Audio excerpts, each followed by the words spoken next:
La frase del historiador Ramón Carande, España, demasiados retrocesos, resume el papel de las dos Españas, esas que versó Machado, esas que pintó Goya en el duelo a garrotazos, las que relató Larra en su Noche de difuntos. Por un lado, una España mayoritaria que avanzaba desplegando la libertad, la igualdad y la fraternidad de cada época, y otra minoritaria, pero eso sí, armada, acaudalada, bendecida y regia, capaz de doblarle el pulso a la mayoría, casi siempre en alianza con sus pares de los países europeos.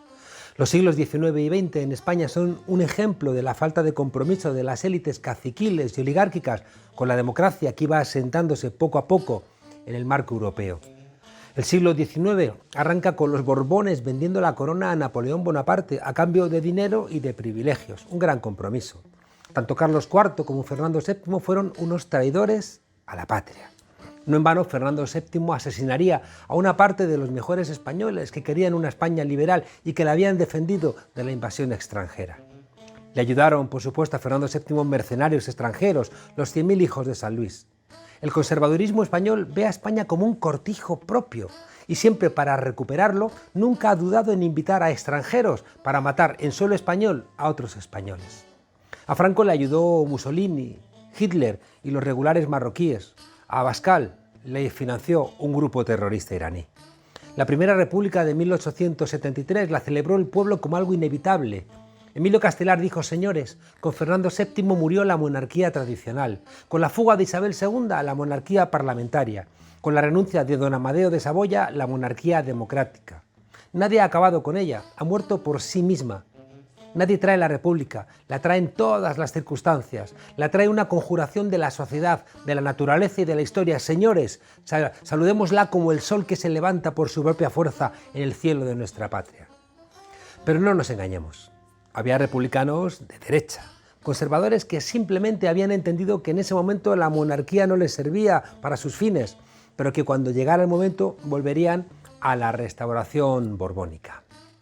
Lo nacido por su propia fuerza, pero que nunca llegó a consolidarse, tuvo que cerrarse con un golpe, el del general Pavía, que trajo el gobierno autoritario del general Serrano. A finales de 1874, otro pronunciamiento, el del general Martínez Campos en Sagunto, marcó la senda del regreso de los Borbones. La Revolución Gloriosa de 1868, que había expulsado de España a Isabel II, era derrotada por militares conservadores que defendían los intereses de las oligarquías. Cánovas del Castillo asentaría el ADN de la derecha española en la Constitución de 1876.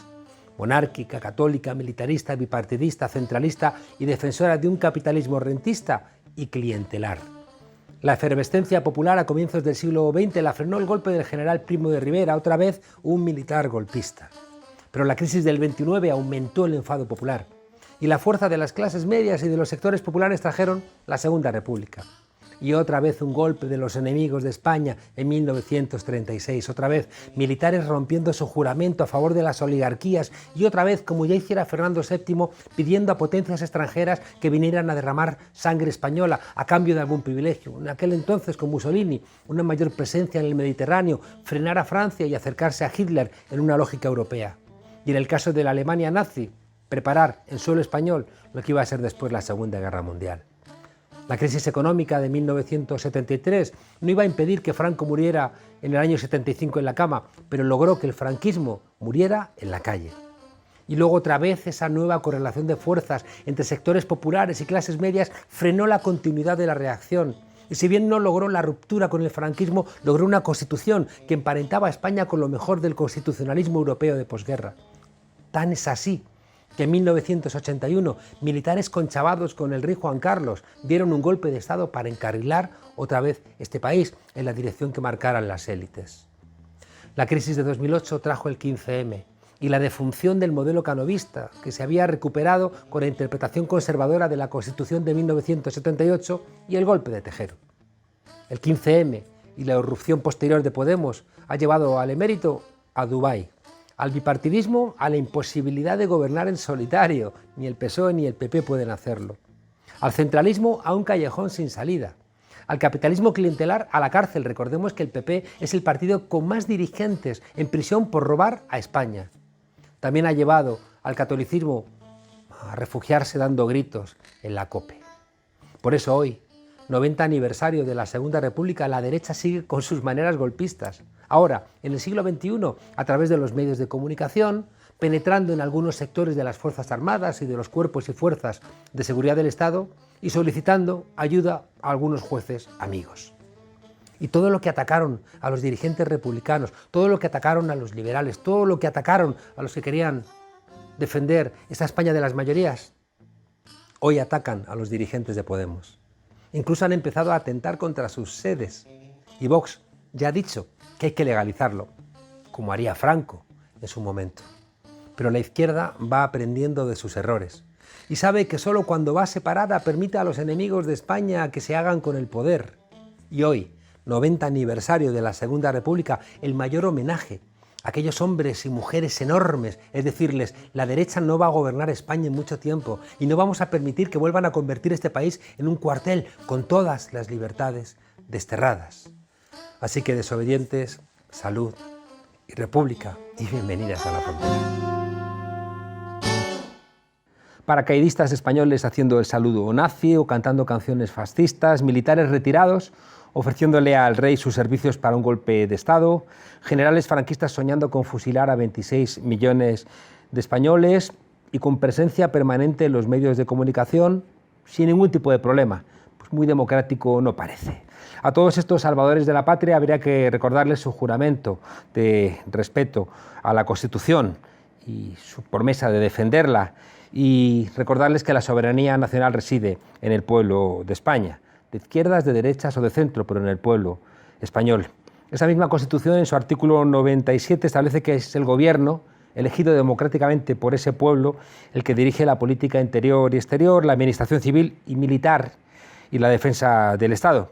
En las Fuerzas Armadas en España también hay ciudadanos de uniforme que defienden la democracia, que exigen medidas contundentes contra el fascismo en nombre de la Constitución y que reclaman al gobierno que deje de mirar para otro lado. Y para saber qué se cuece detrás de los cuarteles, eso que no se nos cuenta y eso que a algunos nos inquieta profundamente, tenemos hoy a uno de estos ciudadanos de uniforme.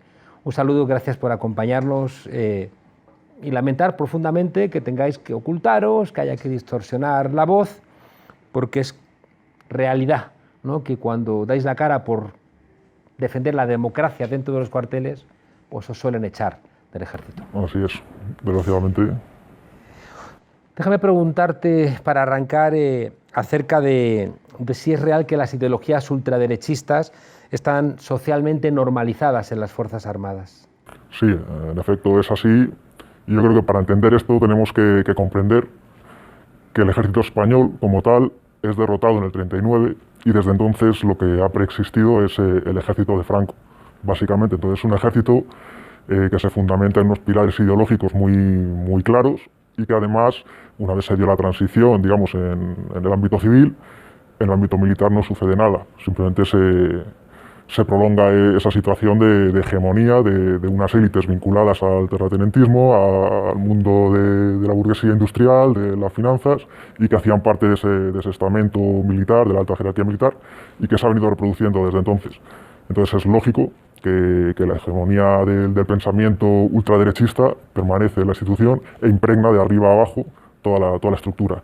Claro, yo he visto a algunos generales, incluso he podido discutir con alguno en las televisiones, como el general Alamán, ¿no?, una persona que había firmado, incluso creo que encabezado, ¿no?, una carta al rey en contra de la sumación de Franco, ¿no?, del Valle de los Caídos. Esas personas se pasean por las televisiones sin ningún tipo de problema, pero además son la gente que han dirigido la formación dentro de los cuarteles. Ese es uno de los principales problemas, que al final no solo la formación académica, sino toda la superestructura, digamos, ideológica de la institución se fundamenta en eso. Uno pasa por los pasillos de las academias o de los cuarteles y las fotografías que están allí colgadas son de gente que participó en la guerra civil, en el bando golpista, o son eventos que se hacen para conmemorar actos de hechos de armas en los que se está rememorando las acciones de este bando, por así decirlo. No fue un bando, o sea, de los golpistas, de los que traicionaron a la patria, y ese es el perfil que se marca como a seguir a aquellos que entran en las academias o aquellos que entran en el ejército, que muchas veces, en su mayoría,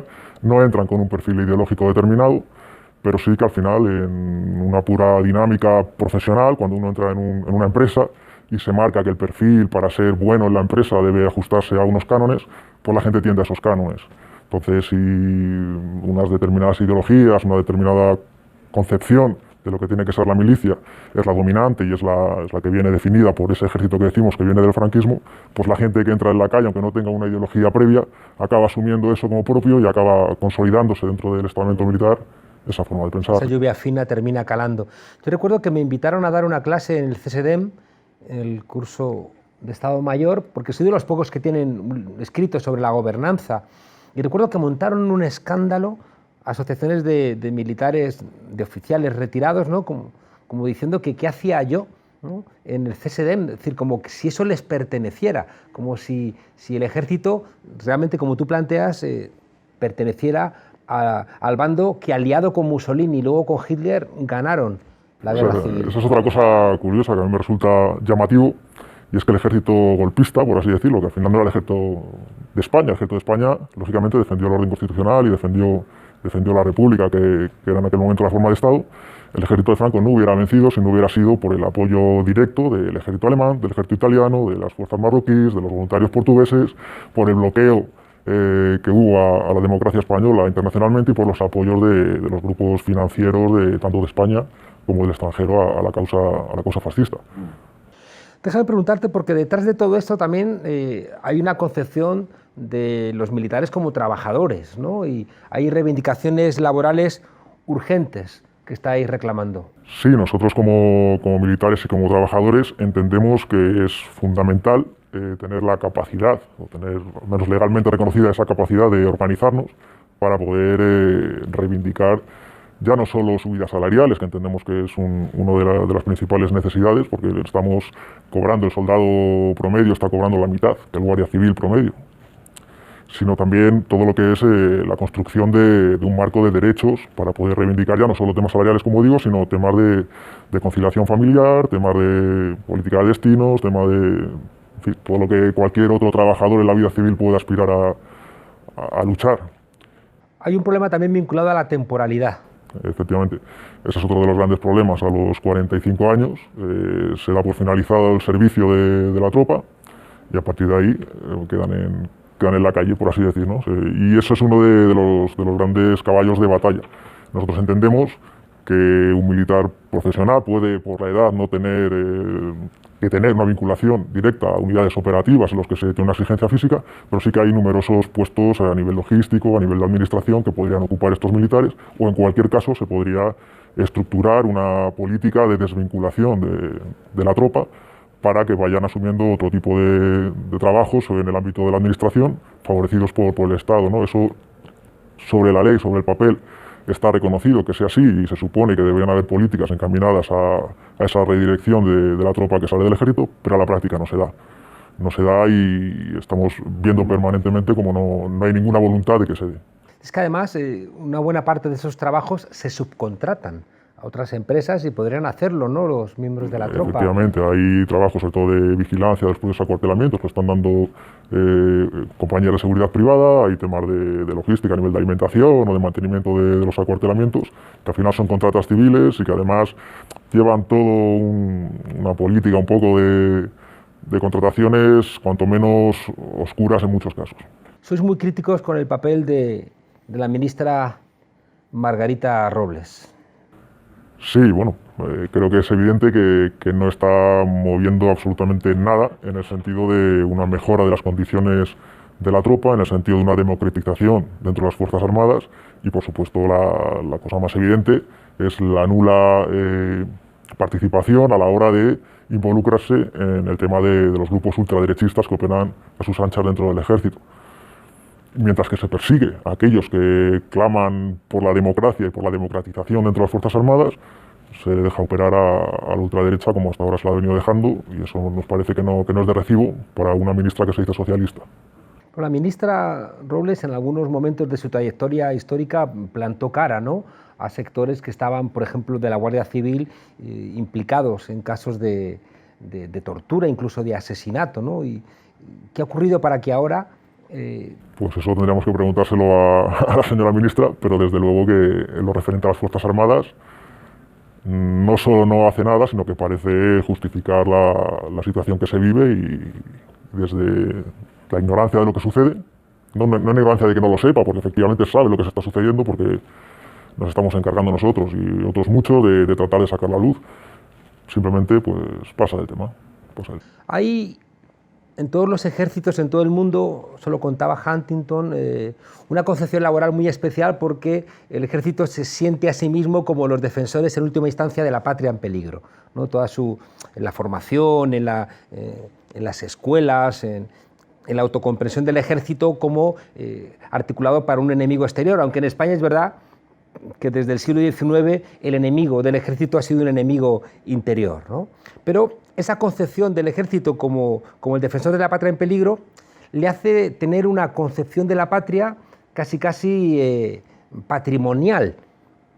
¿No ha tenido algún problema la izquierda con la patria que le ha dejado a la derecha y por tanto también a esa penetración en el ejército de intereses de derecha y de extrema derecha sobre la base de la patria, ya que la izquierda no ha sido capaz de hacerse con una idea de nación atractiva, en este caso para el ejército? Efectivamente, yo creo que gran parte del problema es ese, que no existe una concepción de la patria alternativa al patrioterismo de la derecha, y eso ha dejado el campo pues, abierto al planteamiento de las derechas tradicionales, y ese es el gran problema con el que se enfrenta, que al final el soldado que puede sentir la patria como un proyecto colectivo y como un proyecto de comunidad, de solidaridad entre las personas que la conforman, pues no tiene argumentos a los que agarrarse ni tiene un sostén, el aparato político, por así decir, que le dé fuerza a ese discurso, ¿no? Entonces, al final, la patria se reduce a lo que plantea la derecha, a la bandera y a una concepción patrimonialista en el que tiene que ser lo que el general diga, lo que está fuera del común. Pero es que el Partido Popular, que llena Madrid de banderas, ¿no? Es el partido que más ha robado a España. Es el partido que más dirigentes tiene imputados o en la cárcel por ladrones a España. Y Vox plantea que los gobiernos de la dictadura que pusieron en marcha una guerra donde murieron al final 600.000, 700.000 españoles, 200.000 fusilados por ellos mismos, no puede ser la idea de España que pueda asumir un militar. Creo que es urgente pensar una patria diferente, una España diferente, donde los militares o la gente que quiera tener una patria se pueda encontrar a gusto. Sí, así es. Yo creo que viene incluso del discurso de la guerra civil. O sea, al final se ha asumido que el bando nacional era el nacional y que el bando republicano era el republicano y ya está. No, realmente el bando nacional, el bando que defendió la patria, fue el bando republicano, el ejército que combatió defendiendo la patria fue el ejército republicano, y yo creo que debería de ponerse en valor que un ejército, como fue el ejército de la República en ese momento, sostuvo una guerra durante 3 años contra el alemán, contra el italiano, contra el moro, contra el portugués y contra los regímenes fascistas y contra el gran capital, y aguantó 3 años heroicamente, ¿no? Y entonces eso no se le reconoce. Igualmente que al final los propios miembros de ese ejército que se disolvieron, que anduvieron por Europa, fundaron guerrillas, lideraron la resistencia en Francia, lideraron partidas guerrilleras en Rusia, lideraron unidades, como por ejemplo la 9 famosa que liberó París, y toda esa memoria histórica ha sido convenientemente enterrada para no generar ese contravalor que pudiera hacerle sombra al relato de la derecha. Uno de los militares emblemáticos de la democracia española, el general Quintana Lacacia, asesinado tristemente por ETA, fue el que detuvo el avance de la Brunete hacia Madrid, el 23F, pero en unas declaraciones él decía: yo he trabajado con mi general Franco, yo estuve en la División Azul, yo estoy honrado por haber trabajado con el generalísimo. Él me mandó obedecer al rey Juan Carlos. Ese día el rey Juan Carlos, muy tarde por cierto, me mandó parar el 23F y lo paré. Si me hubiera mandado asaltar las Cortes, las asalto, ¿no? Es decir, esa vinculación, ¿no?, del ejército con Franco, con el rey Juan Carlos, ¿sigue vigente? Sí, yo creo que pasó una época más relajada, en los momentos ya tardíos, posteriores a la transición, en que, bueno, parecía que ser de ultraderecha no estaba bien visto, el sistema no estaba, digamos, amenazado, entonces, bueno, la ultraderecha dentro de los cuarteles, digamos que mantenía un perfil bajo. Y bueno, era unos momentos en que incluso se podía uno permitir el lujo de hablar abiertamente de que era de izquierdas o no, bueno, Sin embargo, desde el momento, yo creo, de la irrupción de Podemos, del 15M, en el que de pronto el Partido Popular cae, el Partido Socialista cae, el régimen se desestabiliza, es cuando surge de nuevo ese temor a la pérdida de privilegios, porque al final se traduce, yo creo, en eso, en gran medida, por parte de los generales, que les lleva otra vez a alzar las banderas y a mantener el discurso duro y a perseguir a todo aquel que piensa lo que no les conviene a ellos y a sumarse otra vez a ese carro explícito de la extrema derecha. Hay un proyecto de ley de Vox sobre temporalidad que es falso. Efectivamente, es un proyecto que cada vez que se aproximan las elecciones sacan a la palestra, pero que realmente no solo es que mantenga todos los inconvenientes que pueda tener el actual, sino que además profundiza en ellos. Por ejemplo, se reduce los contratos de temporalidad hasta los 6 años. Quiere decirse esto que a partir de los 6 años se estudiará en un reglamento que todavía no está parido y que lo parirán, supongo, conforme a su proyecto, y podría ser que ya no se pudiera renovar más los contratos, porque al final la idea del proyecto, y así lo dicen en ellos mismos, es el de rejuvenecer, el de mantener una tropa joven. Entonces es evidente que lo que no quieren ellos es mantener una tropa que pueda llegar hasta los 45 años o más trabajando dentro de las Fuerzas Armadas, sino mantener una tropa joven que además tiene un trasfondo.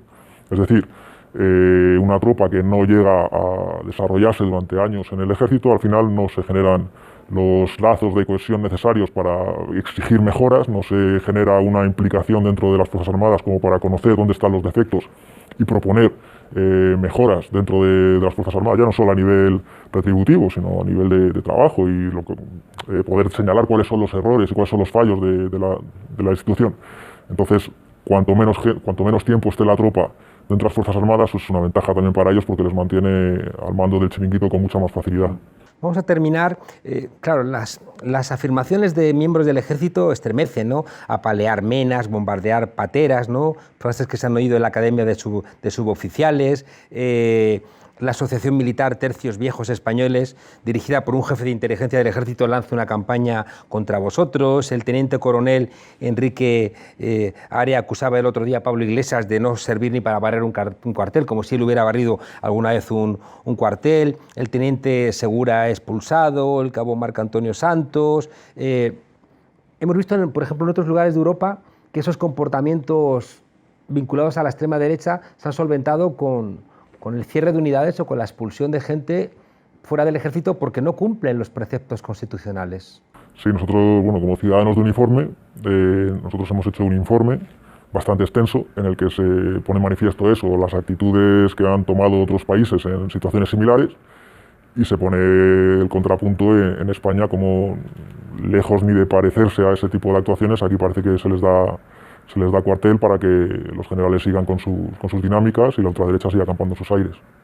¿Es posible frenar esta penetración de la extrema derecha en el ejército? Yo creo que sí, pero claro, evidentemente se necesita voluntad política. O sea, desde las academias se puede trabajar en ello, desde los controles propiamente, desde las propias unidades se puede trabajar en ello, pero se necesitan mecanismos de control y esos mecanismos yo creo que pasan también por una normalización del mundo del trabajo dentro de los cuarteles, una posibilidad de sindicación, de un asociacionismo libre, y no como el que hay ahora, que es una especie de tutela de lo que hay con las asociaciones, y todo eso va a llevar a la transparencia dentro de los cuarteles para que se pueda llevar a cabo una política un poco de limpieza y de decoro democrático dentro de la institución.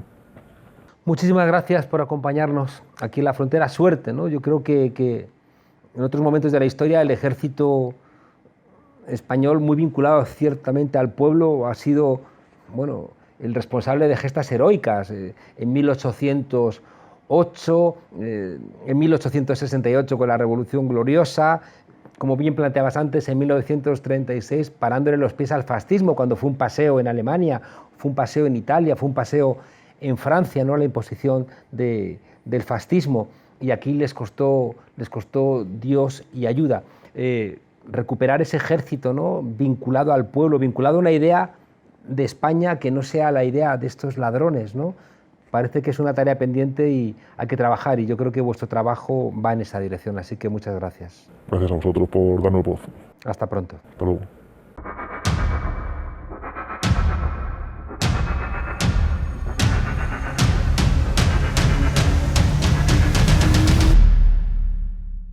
Hola, buenas noches, Juan Carlos. No sé si sabes que fui consultor político de UPyD, cuando UPyD molaba, lógicamente. Más que un grupo parlamentario, los de UPyD eran un comando parlamentario, ¿no? Muy activo, con iniciativas muy chulas, como por ejemplo denunciar las puertas giratorias del corrupto Morenés, o querellarse contra todo el Consejo de Bankia, como hicieron, por estafa. Eran 5 parlamentarios. Bueno, 4 más Tony Canto, que ponía un poco la nota friki y decía aquello de la mayor parte de las denuncias de género son falsas. En mi etapa de UPyD traté mucho a Irene Lozano, con quien escribí un libro, como sabes. Hoy va número 5 en la lista de Sosorman, y en tiempos me contó que en ella la exigencia de moralidad pública llegaba a tal extremo que cuando sacaba a pasear por el Retiro a su perra Sidra, que ya falleció la pobre, se sentía incómoda si lo hacía en horario comercial. Procuraba hacerlo en horario no comercial, o sea, antes, a las 8 de la mañana, por ejemplo, ¿no? ¿Por qué? Pues porque estaba cobrando del erario público. Y la gente podía pensar, con razón, mira esa, en vez de estar currando, está dándose una vuelta por el Retiro con la perra, tocándose los quinotos, ¿no? Pues bien, eso que pensaba Irene de ella misma es lo que he pensado yo al ver el spot de precampaña de Ayuso, ¿no? La tipa se recorre 33,6 kilómetros, se ha calculado, y a un trote recreativo gorrinero, que es lo que lleva ella, puede tardar, si lo hace todo seguido, vamos a calcularle con mucha generosidad, 5 kilómetros en 25 minutos, puede tardar en hacer todo el recorrido unas 3 horas, pero claro, eso sin parar. ¡Español! ¡Español! ¡De España! ¡Ah! Ayuso corre mucho más que una media maratón, es casi una maratón, lo que hace tiene que parar. Además ya sabes lo mucho que le gustan las cañas, ¿no? Eso quiere decir que ha empleado toda la mañana de un día laborable en irse desde Arganzuela hasta Sol. Claro, la cosa no tendría importancia alguna si Miss Liberty no estuviera mostrando todo el tiempo a gente que está trabajando duro además, ¿no? Trabajando todo el día, trabajando, sí, como cantaba, ¿sabes?, Atahualpa Yupanqui. Vemos primero a una farmacéutica, luego a los tenderos del mercado, luego a un peluquero, quizá un guiño a su ex, y mientras la gente está currando, ganándose el pan con el sudor de su frente, Ayuso se está tocando los huevos, tío, y nos vende el spot como cultura del esfuerzo, o sea, una tía que presume de llegar al despacho de Sol incluso antes que Miguel Ángel Rodríguez, ¿no? Y se dedica un día laborable a hacer turismo por Madrid, insisto, al trote gorrinero. Adiós, oye, que lo curres bien, ¿no? A ver, tía, que cobras más de 100.000 euros al año. Retrátate, si no currando, que ya sabemos que lo que te gusta, lo has demostrado, lo que te gusta es petardear por Madrid. Adiós, farmacéutica, adiós, tendero. Retrátate con la gente que lo está pasando mal. Posa, en vez de con un puto muñeco, con un maniquí, por un enfermo de verdad, ¿no? O sea, que se note que tu trabajo va un poquito más allá de sentarte todas las mañanas sobre las rodillas de Miguel Ángel Rodríguez para que Mar te mueva por detrás la boca y te haga decir cosas, ¿no? Yo muy nerviosa con las elecciones estoy. Por lo demás, Juan Carlos, ¿qué te voy a decir del spot? Que me parece esplendoroso, me parece estupendo para entusiasmar a cierto tipo de madrileño. ¿Por qué? Porque muchos siguen pensando aquí aún en términos de economía del goteo, ¿no? Trickle down economics, que dirían los de Chicago. Sería absurdo pensar que Ayuso solo la votan los pijos de Núñez de Balboa, ¿no? La votan también muchos indocumentados que además van a resultar perjudicados a medio y largo plazo por sus políticas. Porque piensan, sí, vale, Ayuso es Aznar, ¿no? Es el aznarismo y el aznarismo es la corrupción. Pero, oye, es que la corrupción mueve mucho dinero, ¿no? Se hacen muchas obras, es cierto que con sobrecoste y mordida, pero se hacen. Algo me caerá a mí, piensa esta gente, ¿no? Muy mala suerte tendría que tener yo para que si me paso todo el día como un pajarito en el nido, ¿no? Abriendo la boca para que venga mamá pájara, pues no me caiga media rata, un puñado de gusano, ¿no? Y yo pueda comer también, me pueda beneficiar de la corrupción de arriba, ¿no? La gente, Juan Carlos, ha entendido perfectamente lo que es la libertad de Ayuso. Es que cada cual haga lo que le salga de los putos huevos, como hace ella. Saltarse el confinamiento, favorecer a los empresarios mintiendo y diciendo que las restricciones matan el PIB. Cada cual va por libre, ¿no? A mí no me gusta que me digan, no puede usted ir a más de tanta velocidad, no puede usted comer hamburguesas de tanto. no puede usted comer esto, debe usted comer esto, debe usted evitar esto, no debe usted beber esto y además usted le prohíbe beber vino. Esa no es la cosa. Mira, la derecha, dijo Susan George en una entrevista magnífica que le hicieron hace años en El País, tiene tal aparato de propaganda que consigue hacer votar a la gente en contra de sus propios intereses. ¿Te acuerdas, Juan Carlos, que en lo peor del confinamiento Ayuso quería darles pizza a los niños en el menú? Bueno, pues igual que la gente sigue comiendo comida basura en España porque está muy rica y en el corto plazo no se notan sus devastadores efectos, los madrileños, querido amigo, siguen votando PP porque hacer lo que te sale de los huevos, como predica Ayuso y hace Ayuso, libertad mola. Claro, a medio y largo plazo la pizza como menú mata diabetes, ictus, cáncer, y a medio y largo plazo la libertad de Ayuso mata también miseria, desigualdad, corrupción. O sea que vamos a ser, si sale elegida, una comunidad de gordos, Juan Carlos, de gordos pobres. Y Ayuso lo va a llamar, ¿sabes cómo? Vivir a la madrileña. Buenas noches, amigo. La República, la niña bonita.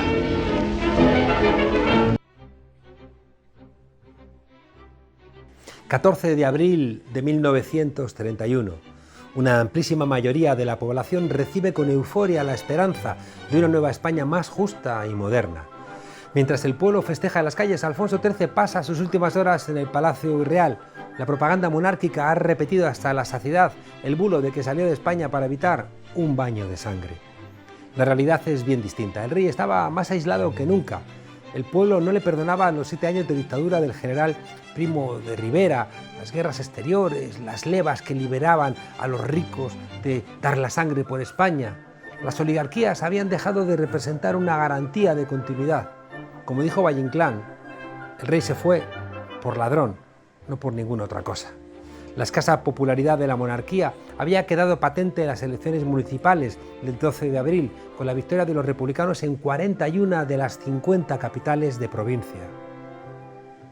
Lo que no esperaba el Borbón es que el ejército y la Guardia Civil anunciaran que no se contara con ellos para sofocar las celebraciones, ni que ministros tan monárquicos como Gabriel Maura y Juan Ventosa rechazaran la oferta del Borbón para liderar una nueva dictadura. Fue entonces, y solo entonces, cuando Alfonso XIII, ante ese golpe de realidad y viendo que estaba aún más solo que su antepasado Isabel II, hizo las maletas, dejando atrás 57 años de restauración borbónica y una amplia colección, eso sí, de películas pornográficas. La gente se lanzó a la calle a celebrar el fin de la tiranía. El pueblo había roto la cadena sin ningún tipo de violencia. Las multitudes entonaban el himno de Riego y la Marsellesa.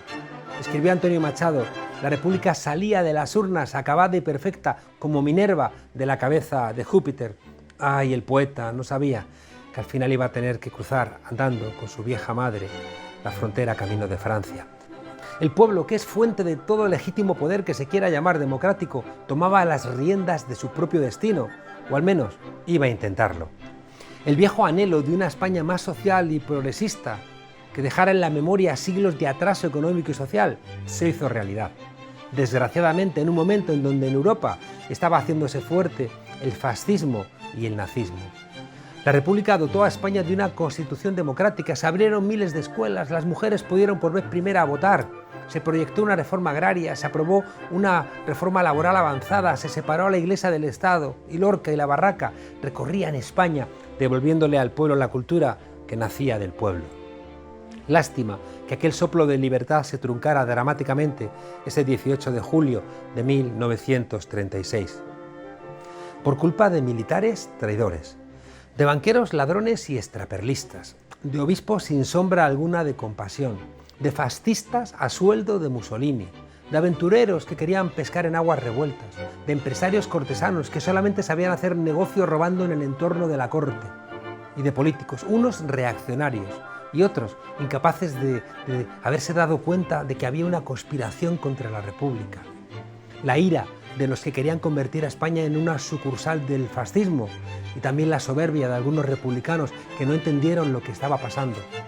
Todo Este cúmulo de desgracias convirtieron aquel sueño en una pesadilla que duraría más de 40 años, pero eso es otra historia hoy. Hoy es un día para celebrar que aquella llama sigue viva porque es lo que representa la España que siempre se opuso a las oligarquías, a esa suma de monarcas, centralistas, militares que devienen en fascistas, de católicos, de capitalistas clientelares. Y frente a eso, otra España que, si estará todavía a día de hoy viva, que los fascistas del siglo XXI siguen defendiendo el golpe del 36 y siguen atacando a los que ven como los continuadores de aquel compromiso, de hacer de España una democracia al servicio de las mayorías. Y por eso seguimos diciendo, porque fueron, somos, salud y república.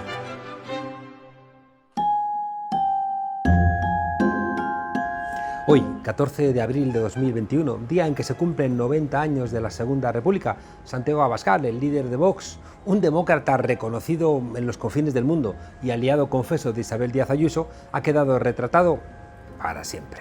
Desde la tribuna, invocando ese régimen criminal, secuestrado por socialistas y comunistas y que llevó a España a la guerra civil. Régimen criminal controlado por socialistas y comunistas que llevó, es decir, ese régimen, a España a la guerra civil. ¿Aún se extraña a alguien de que se le señalen actos como fascistas o como algo peor? Las palabras de Santiago Abascal en la tribuna de oradores del Congreso de los Diputados, el templo de la democracia española, se convierte en un insulto a las cientos de miles de víctimas que provocó el golpe de Estado del 18 de julio de 1936, promovido por militares que quebraron su juramento y por tanto se convirtieron en militares traidores.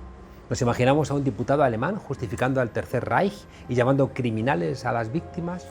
¿Nos imaginamos a un diputado italiano justificando el fascismo de Mussolini?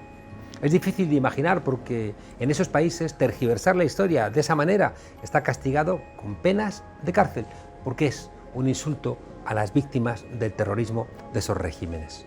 Aquí todavía no hemos alcanzado esa normalidad democrática, quizá porque España sigue siendo diferente. Los socialistas y comunistas a los que Santiago Abascal insulta gravemente ganaron las elecciones generales en febrero de 1936 junto con otros grupos. Lograron más de 4,5 millones de votos. Se llama democracia. En el día de hoy, cautivo y desarmado el Ejército Rojo, han alcanzado las tropas nacionales sus últimos objetivos militares. Así llegó Franco al poder, por la fuerza de las armas, no por la fuerza de los votos. Por cierto, con aviones de Mussolini y Hitler que bombardeaban las plazas donde estaban mujeres, hombres, niños, ancianos españoles. Ay, se lo dijo Unamuno, al que por cierto ahora sabemos que asesinaron, porque a Unamuno lo asesinaron los sicarios de Millán Astray. Dijo aquello de venceréis, pero no convenceréis.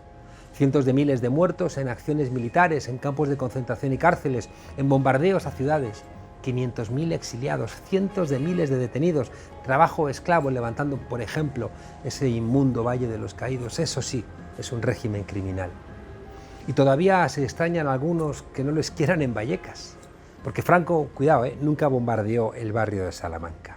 Y se rasgan las vestiduras y se querellan cuando alguien cuestiona su talante democrático. Eso se llama hipocresía, reclamando libertad, pero justificando golpes de Estado que condujeron a que España durante 40 años no tuviera libertades. Y estos son los socios de Isabel Díaz Ayuso, en nombre todo de la libertad. La derecha sin complejos la llaman. Hasta mañana, desobedientes, salud y república.